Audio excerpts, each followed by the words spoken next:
Hey, what's up guys? It's Daz and Petzergling, and this is game 2 of the MSL finals, Luxury and JangBi. We had a great first game. Luxury played almost a perfect game to take out JangBi with a late game ZVP hive tech play, where he basically just played a kind of guerrilla warfare style, constantly attacking and dropping, and JangBi was totally not ready for it. And it was a really good game. I think Luxury's got some great momentum coming into this second game, and it's another map that you know, I don't want to say that this map is imbalanced either, but I definitely have to say it's a little more Zerg favored. Carthage is the map that they're playing on right now, which is another another map where there's a lot of distance between the bases, and there's a lot of kind of potential for Zerg to use their mobility advantage on this map. It's also a two-player map, so it's going to be a little different from the first game. But it's definitely another, I think, slightly more Zerg-favored map, although it's hard to tell because we haven't seen a whole lot of games played on. The ZVP stats are 3 and 2, so that doesn't really mean anything at all.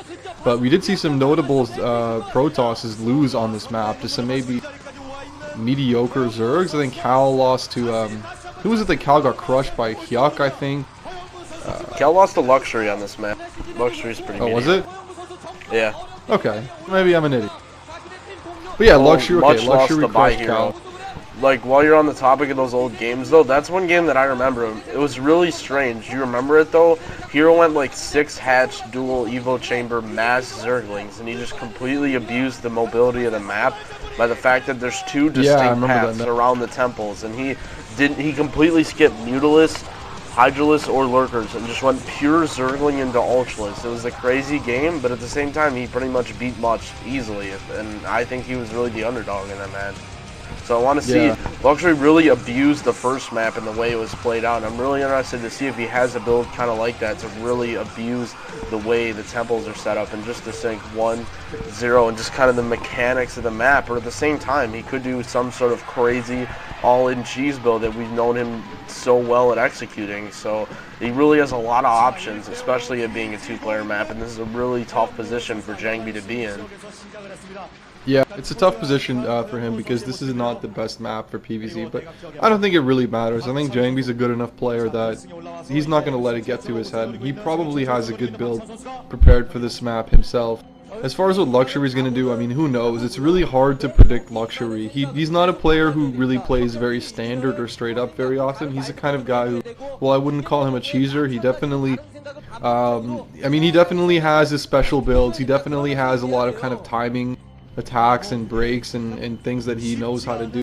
Not necessarily things that I would call cheese, but he definitely is a more strategical player in terms of he doesn't just kind of sit there in his base and macro up. Even though that's kind of what he did in the first game, he also did it so well in the first game that it was really something else, and he really took it to the next level. And once he started attacking, his attacks were really well done. So that's one of the things that Luxury is really good finding holes in his enemy's defenses, just exploiting them. Looks like he's going for a straight 9 pool here, before Overlord, before Gap. So that's a pure 9 pool. He's going to go for a 9 pool speed, actually. I think it's a good build on this map.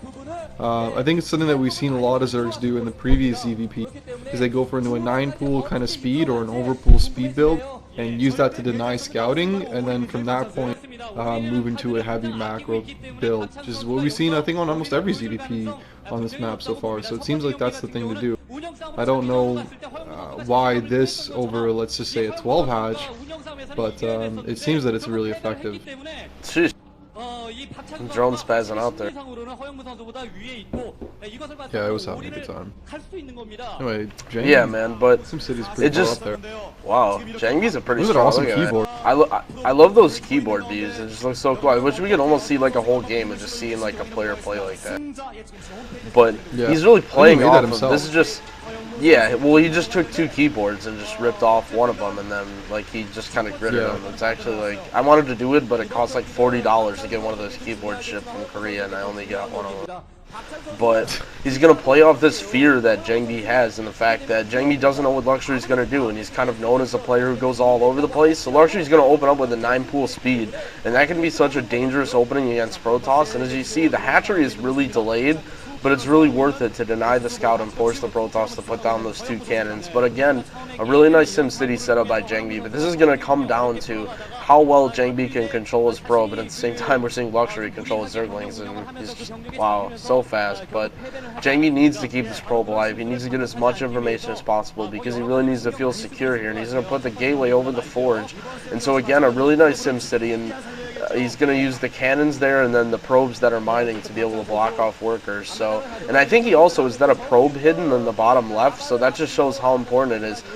JangBi really needs to know what Luxury is going to do here, because Luxury could really pull some sort of crazy build, and now speed's out. Immediately the scout goes down, and now JangBi's going to be in the dark for the most part. It looks like Luxury's sending out a drone scout here and putting his drones back on gas, so he's going to be going for a reasonably fast hive as well as a third base. So I think we're going to see some standard play here so far, but look at that. JangBi's pulled 5 probes, or 4 at least, maybe 5, and he's going to be completely safe from any sort of cheese, but at the same time, Luxury isn't really going to do anything. So even though Luxury kind of suffered in the beginning, his economic damage is kind of coming back to him now.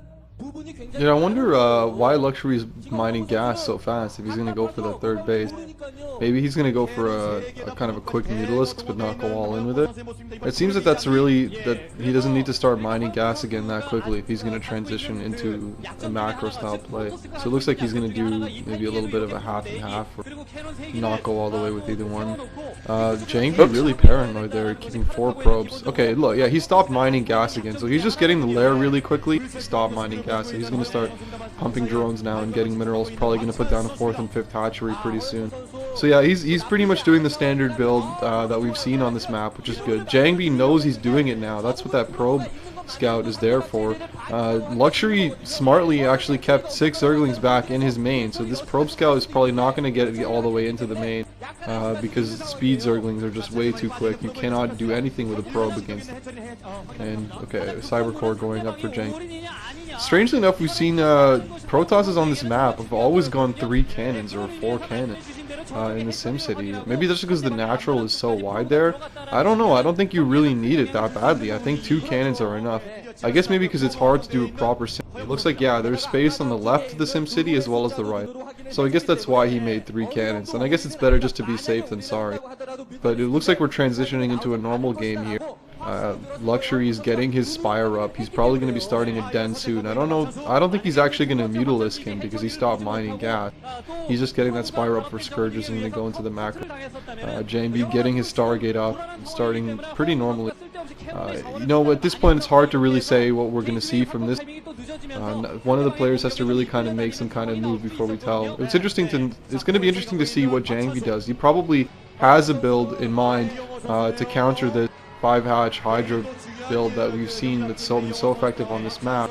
And I wonder really what it is that he's going to do. I wonder if he's going to go for a Bisu style build, or if he's going to go for a Reaver, or who knows what. I can't wait to see what he does, because I think that his build might actually have some influence on this map later on if they keep using this.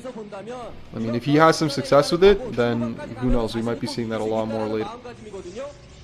Okay, putting up another gateway and Temple Archive. Yeah, So pretty like standard. Well, I'm surprised that he put down that 3rd cannon. Do you think, I don't know if it's just the map, I don't know if you remember